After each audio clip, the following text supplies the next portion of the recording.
This is Vermont Edition. I'm Michaela Lafrac. It's hard to summarize the scope of change that's occurred at federal agencies since President Donald Trump's inauguration on January 20th. His administration, with Elon Musk's Department of Government Efficiency at the center, has cut and frozen funds to many big-name government agencies. He's effectively shut down the U.S. Agency for International Development, USAID. Elon Musk posted on X that USAID is a criminal organization that, quote, must die. Several thousand employees at the U.S. Department of Agriculture's regional offices have been laid off, including 5 in Vermont, according to VT Digger. Government contractors have furloughed many employees. Take Tetra Tech, an international development firm that has many Burlington area employees. It's furloughed between 25 and 30% of its workforce. The Trump administration also has a plan to cut medical research grants from the National Institutes of Health. That's been temporarily blocked by the courts. The stated goal of all of this is to reduce bureaucracy, cut government spending, refocus on America First concerns, and save taxpayer money. But because these actions are so widespread and unprecedented, we just don't know yet what all the international, national, and local effects will be. This hour, we're going to do our best with the information that we have. Today, we're going to hear from the heads of organizations in our region that rely on federal funding. And we want to hear from you, too. Do you work in an organization that's been impacted by furloughs, the temporary funding freeze, or another federal action?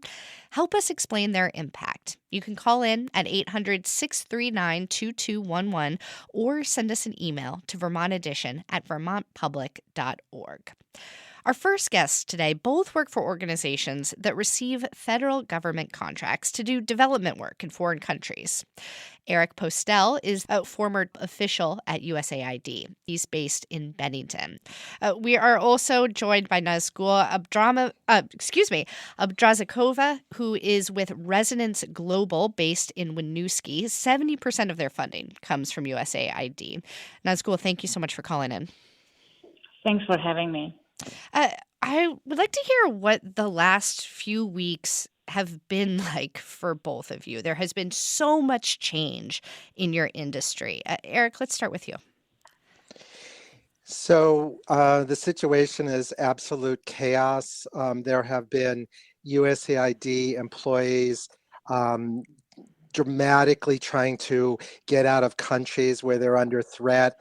There have been clinics shut where people walk up to get their HIV meds or their malaria meds or whatever it might be, and they show up and there's nothing on offer, no warning. Everything is in a state of confusion. All the staff were locked out of the building. The name is off the building. Wow. It's just chaos across the entire ecosystem. Wow. Nazgul, is that the type of experience you've been having these last few weeks as well? Yes, extremely stressful. We had to furlough and lay off many of our wonderful staff. It's just heartbreaking to think about, like, their, many years they had invested in this professional career. And, this just kind of like in 1 week, their career just went up in smoke. And yeah, it has been, as Eric said, very chaotic, incredibly uncertain. And again, we just never thought that we would actually face these kind of sets of circumstances. Have you had to furlough or lay off staff? Yes, we did. And Eric, you, as you mentioned, you worked for years for USAID. I can imagine that the conversations you're having with your former coworkers are unlike any sort of check-in you've had before. Yes, they are worried about their mortgages. They are shocked at the effects on all the millions of people who have been helped over the years. So their entire lives are just turned upside down. And also on again, off again, because this isn't well thought out. It's there isn't some master plan. Reviews have always been done after every single administration and a new one starts. But usually what happens is there's a review, and then things that the new administration wants to stop, they then stop in an orderly fashion. In this case, they're shutting everything down, including payments for services rendered in the past, shut everything down, and then do the review, which leaves everything up in the air and just a mess. Now, what you're saying echoes an email that we got from a listener named Lauren in Jericho. I'd like to read it here. Lauren writes, I'm a furloughed institutional support contractor who supports USAID directly. As civil servants, we are used to administration transitions. We listen and comply with guidelines and laws. To have some corporate slashers make so many false statements about fraud and waste is mind-boggling. Do they even understand what it means to be a civil servant? My husband works for Vermont's Department of Forests, Parks, and Recreation, and a lot of the work he does is related to federal funding. He's waiting and expecting a contraction or elimination of funding. We are facing an existential threat. Our economic future as a family is bleak. The important thing to understand is the financial impact and the emotional and mental anguish this is causing due to no fault of our own. It is a stressful time. That's cool. What are your thoughts hearing that message? I can imagine it was so hard to have these conversations with staff that you had to furlough or lay off. Well, I can pretty much resonate with this, with these sentiments in the letter and the emotions, and it is just unbelievable. This is just insanity, and it's just completely blatantly illegal and just cruel what's happening to USAID staff and there are partners, and to just kind of like, well, the future of international development, and to be frank, future of our country, to future of separation of powers, future of democracy, future of freedom, and all of that. So not only you have just lost your job, you don't know what your future career is going to be. Your career, once you have invested in this sort of career, it's not easy to sort of, go into private sector, to any sector, and easily transition. People invest decades, and so it's quite alarming. So I think what we have been talking, with our team at our company is that not only we have lost our jobs, not only we have lost our careers, but now we are in fear of our freedom and democracy, and actually free speech. I think many people are afraid to go on air or on social media or even on protest, afraid of retributions. And yes, it's just, quite unfortunate situation. Are you afraid of retribution by speaking today? I am. It's difficult to answer this question. I am and I'm not. I am if these retributions come, it is going to be scary. But is it going to prevent me from doing my American citizenship duties? No. The Trump administration has said that it's reacting in part to some longstanding complaints about overall government inefficiency, and particularly in the foreign aid sector. And there are many voters who do have issues with foreign spending. I'd like to hear from both of you on this question. Eric, we'll start with you. Do you think American foreign aid is due for at least some kind of restructuring or house cleaning? Not to put too blithe a phrase on it.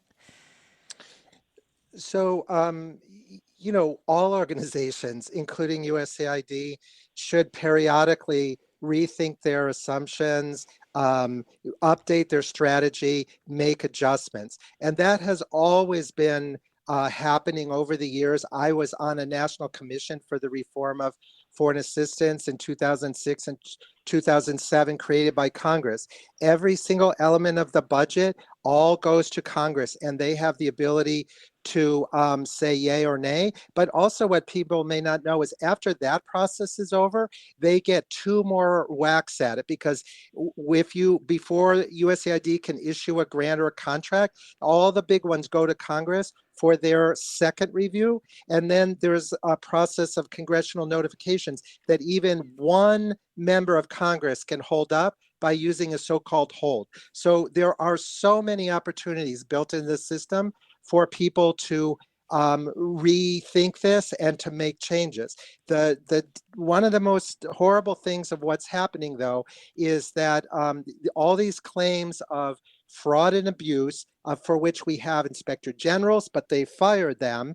And when you actually look into them, most of these claims, they're not about fraud and abuse. They're about programs that the administration doesn't like. Well, fine, just shut them down, but don't smear everybody working on this. And, there are many analyses of this, like Glenn Kessler in the Post looked at the White House's page of the claims, and he found 11 of the 12 are, quote, misleading, wrong, or lack content. So evaluate, fine. Make adjustments per your policy, fine.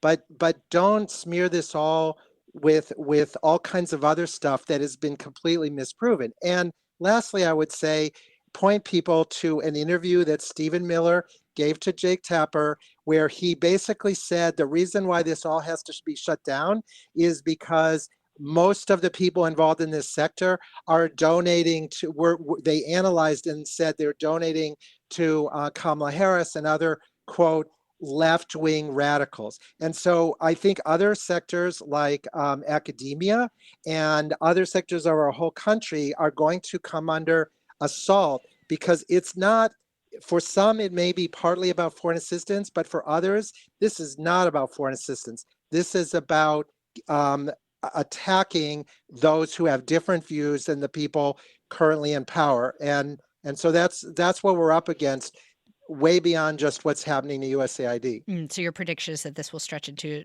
other sectors far beyond foreign assistance. Nazgul, do you think American foreign aid is due at least some kind of restructuring?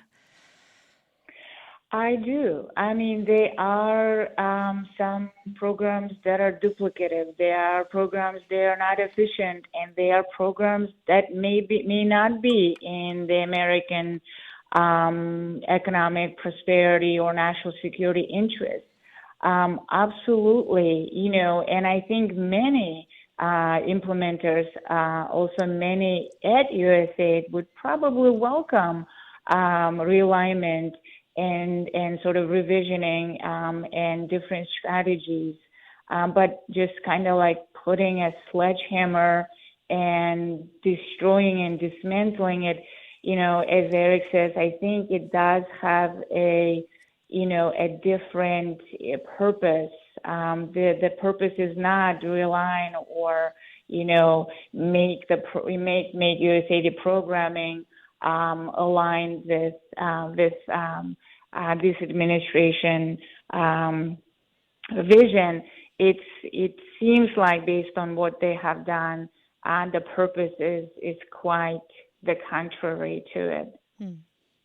Let's go to the phones here. We have Rafe calling in. Rafe, you're on the air. Go ahead. Hi, Michaela.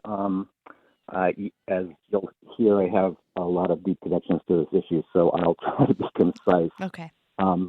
Grew up overseas, primarily in Africa. My dad was an agricultural economist who first worked with the Peace Corps and then with USAID, doing famine relief and I guess what would now be called agricultural resilience work. Just to illustrate some of the danger this kind of work poses, we were evacuated from Pakistan in 1979 when the embassy was burned there. And in fact, my parents later died in service in a plane crash in Ethiopia in 1989.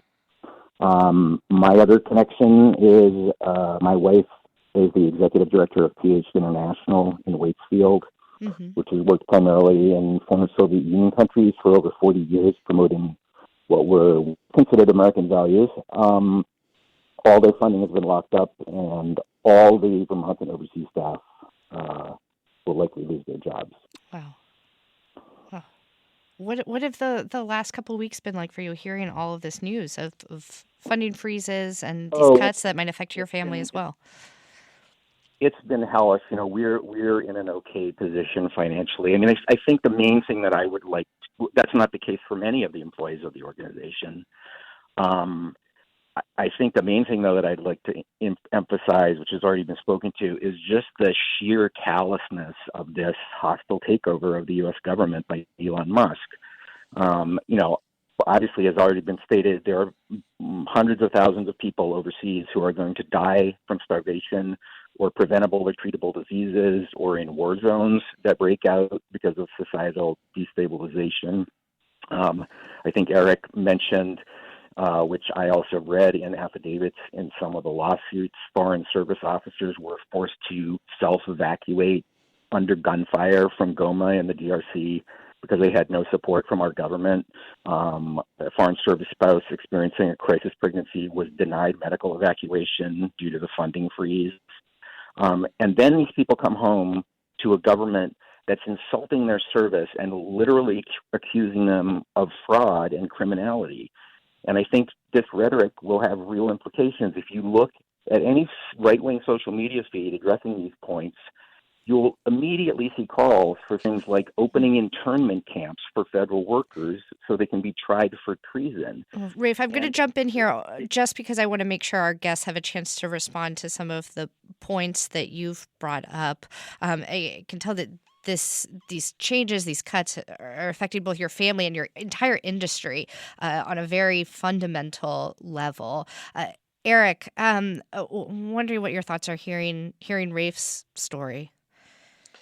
I think Rafe gave a description of specific things that you can then multiply by 1,000 happening all over the place. And it resonates completely with everything that I'm hearing from all over the world.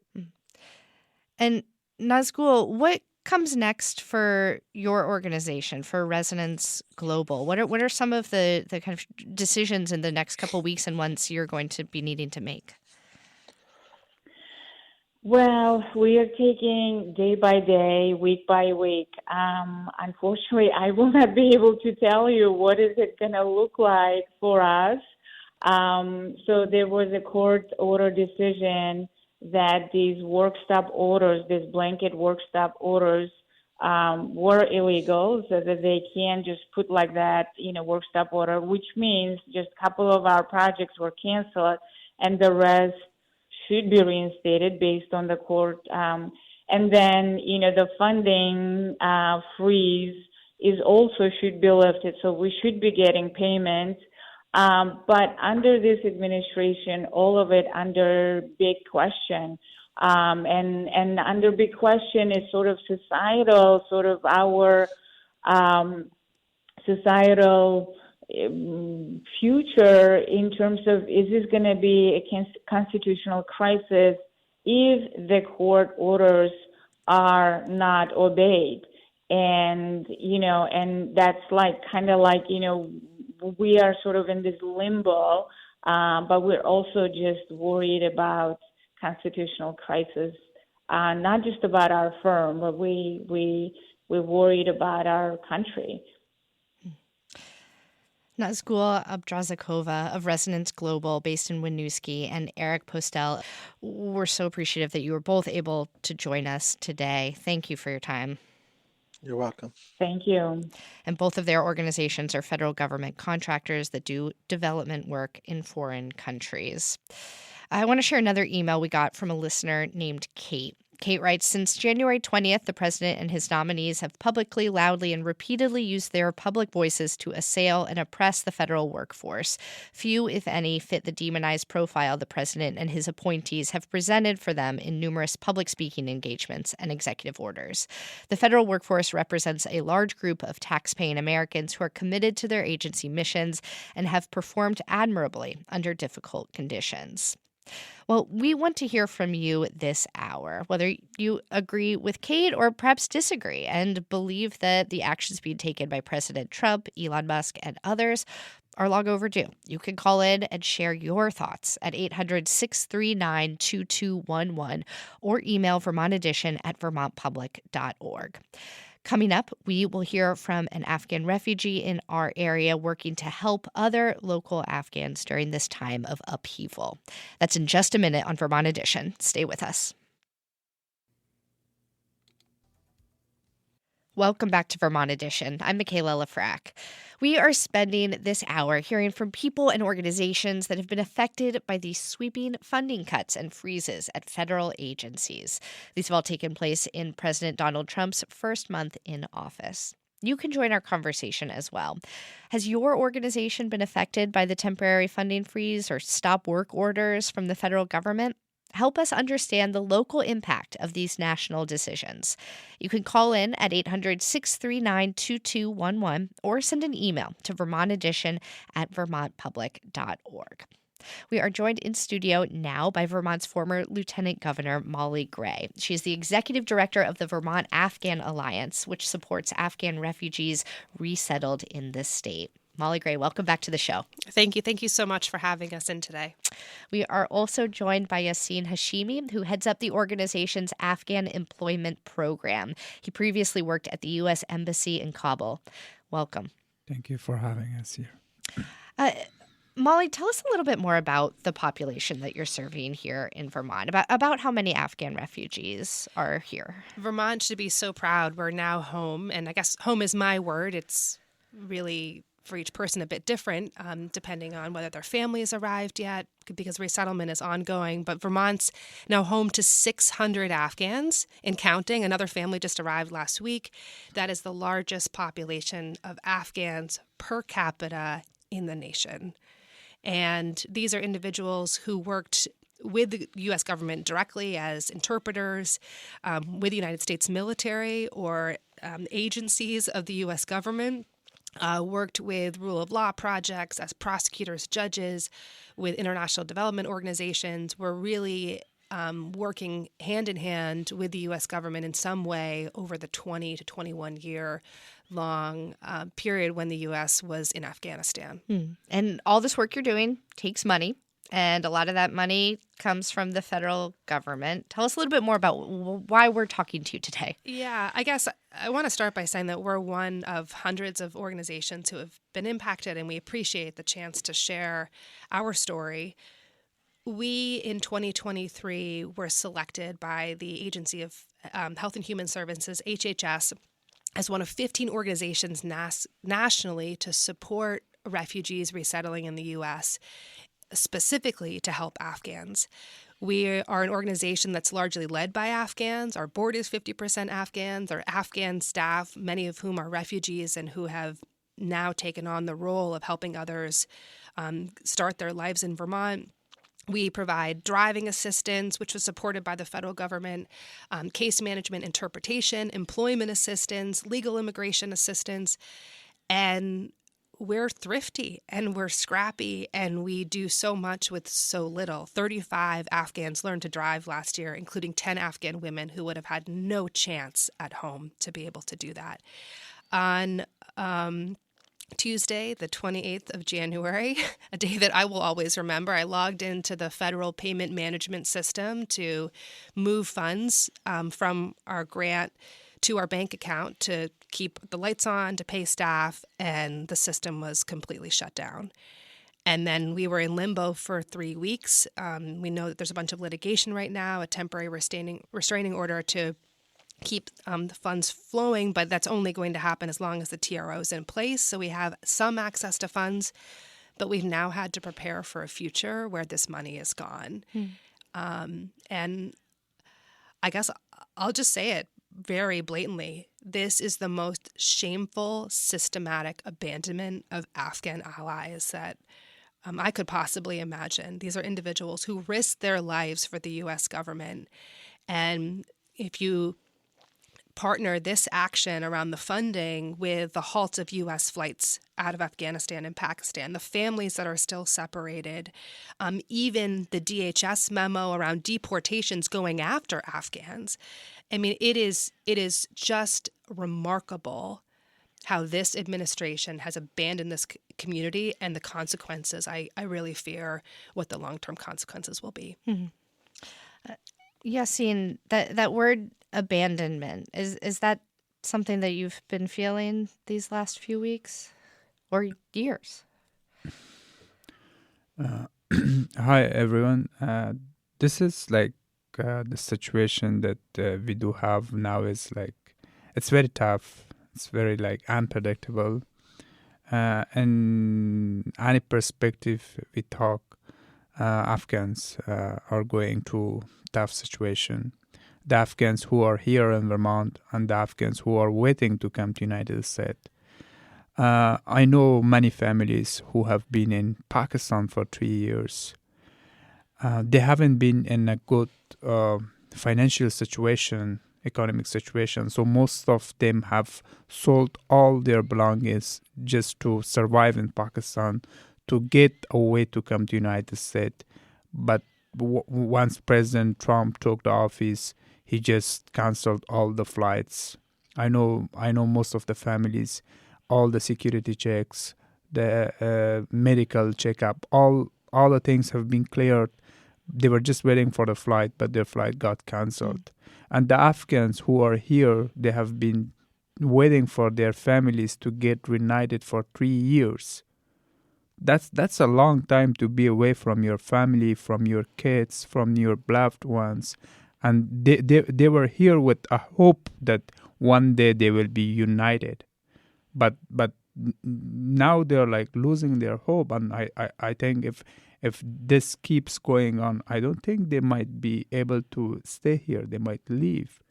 Like they have been working here very tough to support their family back in Afghanistan. They couldn't set that time for themselves to study, to educate themselves. They only work. It is an abandonment. If the program, if the evacuation doesn't continue.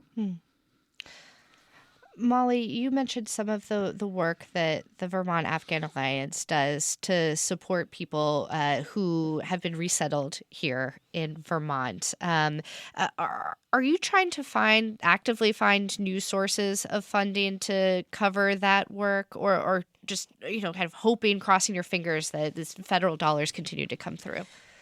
I want to be very clear that we're not crossing our fingers. There's no other choice but to regroup, reorganize a bit, and we've started to go through that process, and then to reach out to community members across the state and individuals across this country who understand that we have a responsibility to support this community and to say, while the federal government may not stand with the Afghans, we are going to. So I will say, if you want to get involved, chip in to keep our car on the road, to keep us supporting Afghan women in learning to drive and men in the employment program or housing program, all of the programs that we offer, you can go to vermontafghanalliance.org. A small amount goes a long way. And to recognize that the 600 Afghans in the state right now, they are filling jobs that are open. They are supporting our economy. They are really helping us at a time where we have a workforce that's shrinking. We are so deeply fortunate to call them New Vermonters, and our work won't stop. It's just going to be a little bit harder, but we're up for the challenge, and we won't abandon this community. Let's go to the phones here. We have a call coming in from Eric in Burlington. Eric, go ahead. Hi, I just wanted to, shout out to Molly Gray and my deepest condolences to all the members of the Afghan community. I can't imagine what they're going through. I'm driving in Vermont, so my cellular service is limited. That's all right. We're used to it. I just wanted to express solidarity. Yeah, we are. My wife's organization had a $16 million USAID contract, $15 million matching funds.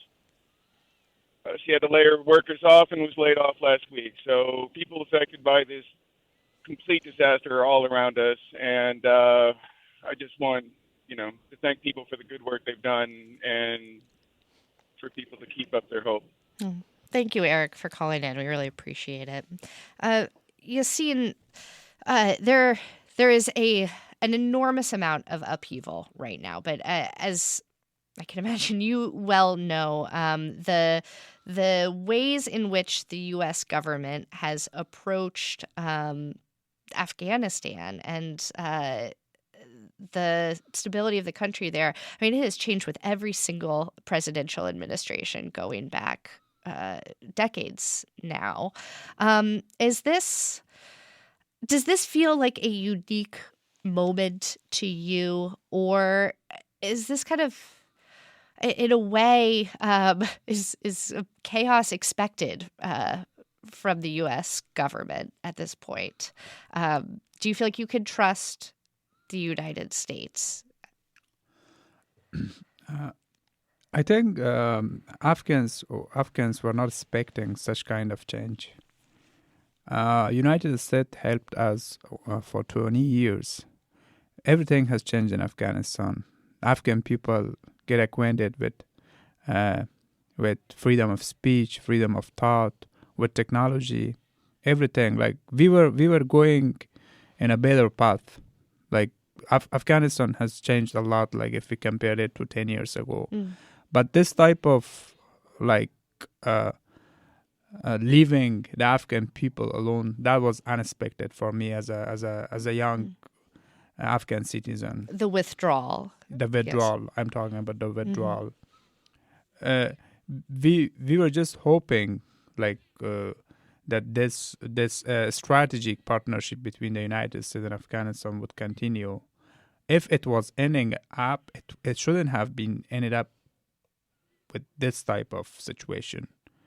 Like I was not happy to be a refugee, but the government of the United States made me a refugee. They just started negotiation with the Taliban, like the group that they were calling themselves a terrorist organization, but they started the negotiation and they brought the Doha Qatar agreement, everything. It could have been done in a better way.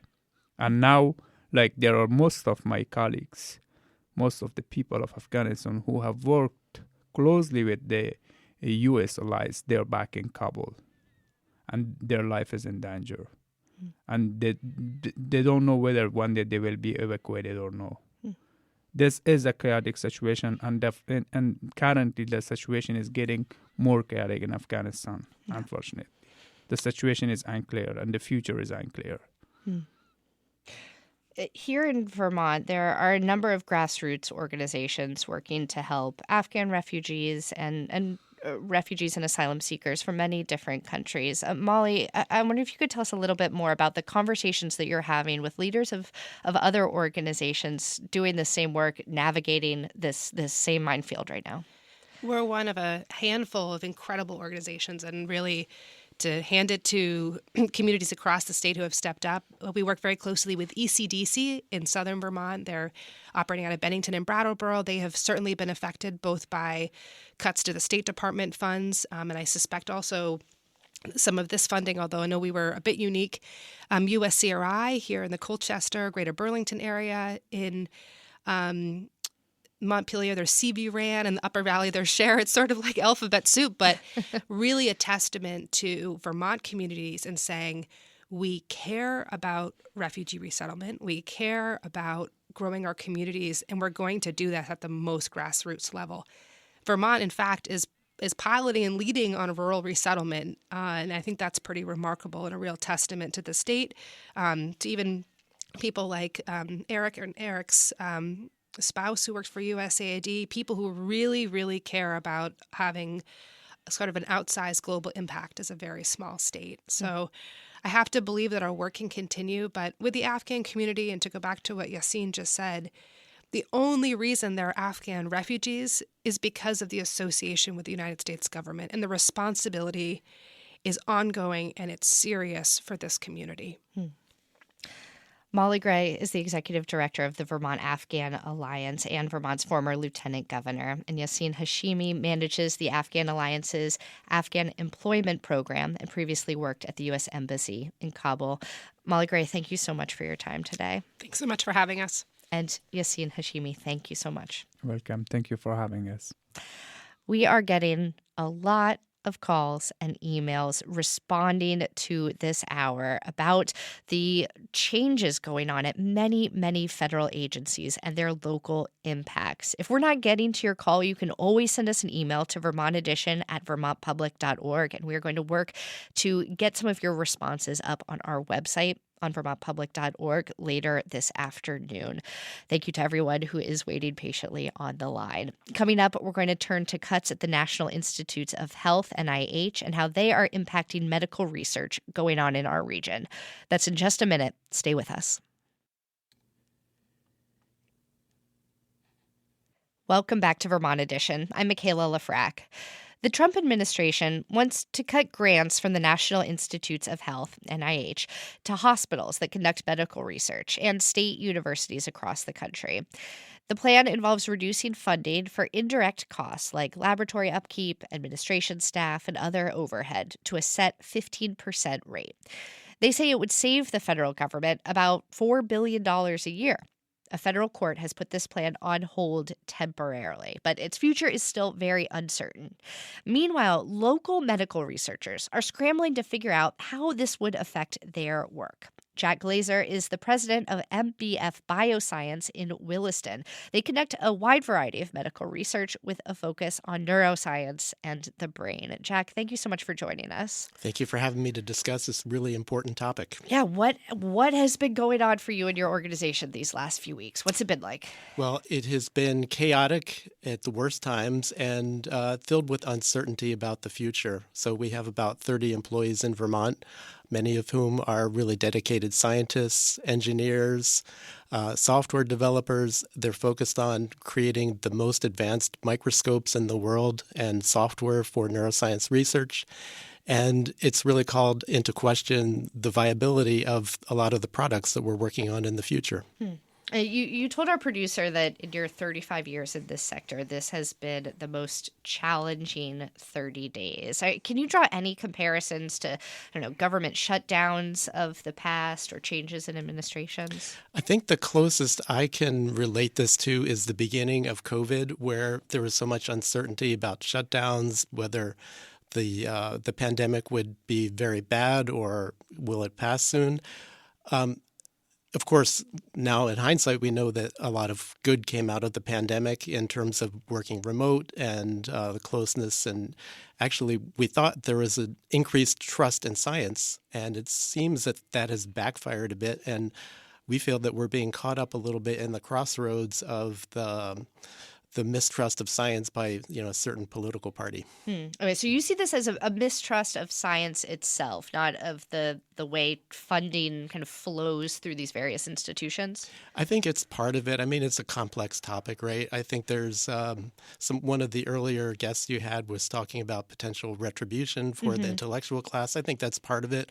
I think most of it, though, I'm afraid is just not understanding how research is conducted, and really it's an investment in the future. So our products are being used by scientists around the world who are studying things like traumatic brain injury in our veterans and in our soldiers, autism in our children, Alzheimer's disease, Parkinson's disease, Huntington's disease, really tremendous societal problems. And what we're seeing is if that research is being called into question and reduced, it's going to impact so many people, millions and tens of millions around the country, much less around the world. I want to get your reaction to this quote from a White House spokesman who spoke to the New York Times last week. And they said, I'm quoting here, "Contrary to the hysteria, redirecting billions of allocated NIH spending away from administrative bloat means there will be more money and resources available for legitimate scientific research, not less." Do you think there is administrative bloat to be addressed? Or I mean, I can imagine you take issue with this characterization that there isn't legitimate scientific research going on right now. Yeah, and we've heard of a lot of, both ends of the spectrum. We've heard how much more money is going to go to research because of the administration being capped.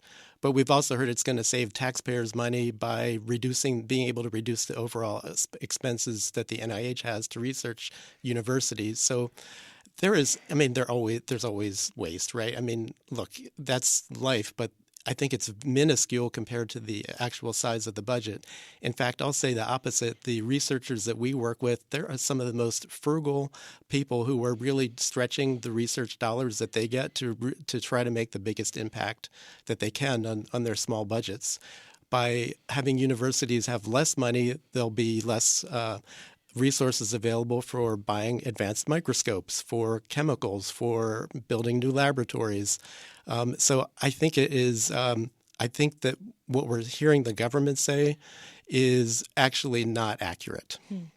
And could you help us understand the local scope of some of these changes? I think when people hear NIH, think, that's based in Maryland and DC region. Oh, maybe it's not going to affect Vermont or this region. I'm guessing you say that's not the case. Well, so for my company, we have more than 30 employees, and their families depend on the jobs that they have here. So all that is at risk. We have people in the Burlington area, in the North Country. We also have offices in Virginia and in California. And what I'm saying about Vermont is actually applicable in all of those states as well. So we're very concerned, and the local impact is real. It's people's jobs. Mm-hmm. Let's go to the phones here. We have Caitlin calling in. Caitlin, thank you for waiting on the line. What are your thoughts listening to this conversation today? Well, I think it just highlights how many different ways harm is being done by the chaos of the Trump administration. So on the more local level, last week, I worked for a research unit based in Burlington, a USDA research unit, and I think 10 of 17 of us were fired last week out of hand because we happened to have probationary contracts because of the way that we were hired. And that's affecting all of our families, affecting the kind of money that we can spend in the community. It's going to affect whether or not we can pay our mortgages. So I'm just hearing all kinds of different ways in which people's lives are being affected. And I think because we're at the beginning of this, it's just going to keep rippling out into more and more people's lives across the country. Well, thank you so much for calling in. And yes, that probationary period usually applies to people who are a new employee or supervisor in the federal government. Those are many of the people who are being furloughed or let go right now. Tim in Burlington is also on the line. Tim, go ahead. Yes, I'm a former federal employee with USDA, and I know that the people in the Natural Resources Conservation Service and the Farm Service Agency are being very heavily affected by these cuts. The short staffing is going to impact the ability for them to pay out the millions of dollars each year that they give or provide to Vermont farmers through either short-term loans for operating costs like seeds put in the ground this spring, as well as conservation projects that they fund, and farm loans to purchase farms. This is going to be very, very hard on Vermont farmers, and we're going to see many impacts, dairy margins, all kinds of payments that are done through the USDA to farmers are going to be heavily, heavily impacted. And I think they're currently paused. I don't think they're getting any money right now. Yeah. Tim and also Caitlin before you, I appreciate you bringing this focus to the USDA, and the impact of all these executive actions on farmers in our region is something I hope our show can help us understand a little bit more in the coming weeks. To our guest, Jack, I am curious what it feels like to be, so enmeshed in the medical research community, but then to hear from, so many people in the federal government and all these different agencies who are going through something similar to what you're going through right now. Yeah, I've got colleagues and friends and customers all throughout the government, throughout the country, and the level of uncertainty of not knowing if they're going to be able to complete their research projects, even if they're going to have a job in the next few weeks to months, it's frightening. I mean, there's a lot of very unsettled people out there. I want to read an email that we received from John in Burlington, who writes, several years ago, a study funded by the National Cancer Institute identified a gene mutation my father carries that caused him to have cancer at a young age.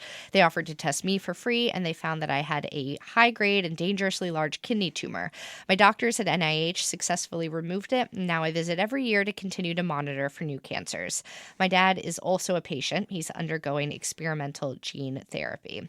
Without the NIH, neither of us would have detected our cancers, and we would not have access to the treatments and monitoring we need to stay healthy. NIH saved my life. I'm heartbroken not just for my family, but for all the kind, brave people I meet at the NIH Clinical Center, all of whom suffer from rare and often devastating diseases. Jack, it's heartbreaking to hear messages like those, though I know many folks in your position are trying to figure out what to do next to keep this research moving forward in perhaps a new way, different than we've seen before. Are there other funding sources that you could rely on, or is the federal government, is that it? Well, by far, the federal government is the biggest contributor to scientific funding. There are private foundations. There's Howard Hughes Medical Institute, for example. There are a number of smaller foundations that do contribute money to research, but by far and away the biggest is the federal government. And by withdrawing even a portion, and we're really talking about 20 or 30% of the overhead for some universities, by even withdrawing that, it will really severely impact the sciences going forward. And that's just the beginning. I mean, my concern also is that as the next Congress sets the budget for future fiscal years, that there'll be even less scientific spending in the future, not more. I think also, when we talk about the concern of the quote, I'll put air quotes around the economics of science. So for our company, we receive federal grants, and for every dollar that we receive in a grant, we generate $5 extra through the product revenue that we sell. So when they say that this actually doesn't make financial sense, it makes no financial sense for them to discontinue grants to the small businesses like us who actually contribute more to the economy than many other employers around the state and around the country. Right. And just more evidence of how we don't know what's going to come next, what some of the downstream effects of today's decisions will be. I want to squeeze in one more caller. Joe, we only have about 30 seconds left. Joe in Burlington, you're on the air. Go ahead. Hey, thanks for taking my call. I know it's short. I just wanted to add beyond the human tolls, and I have firsthand experience of these really bad human tolls, hundreds of thousands of people being fired for no reason on Friday. But beyond all of that pain is the structural role the government plays in everything in our life, from food safety to GPS tracking to your cell phone. Like, everything is supported by those government bureaucrats who are now just being fired for no reason and called corrupt. These people are the structural building blocks of our entire economy, and everything in your house has been touched by the thinking and research of a government employee. Joe, thank you so much for calling in. And yes, this is an issue we're going to continue to try to unpack in the weeks and months ahead. You can always email us your thoughts to vermontedition@vermontpublic.org, especially if your views on this didn't feel reflected in our conversation today. There's many ways to look at what is going on in Washington and beyond right now. Jack Glazer, our guest for this segment of the hour, is the president of MBF Bioscience in Williston. Jack, thank you so much for sharing your expertise. Thank you so much. Today's show was directed by Aaliyah Papes. Our managing producer is John Ahrens, and our producers are Andrea Lorian and Daniela Fierro. Anna Berg is our intern, and our call screener is Rick Barrett. Our theme music was composed by Myra Flynn. I'm Michaela Lafrac. Thank you so much for listening, and we'll catch up again soon.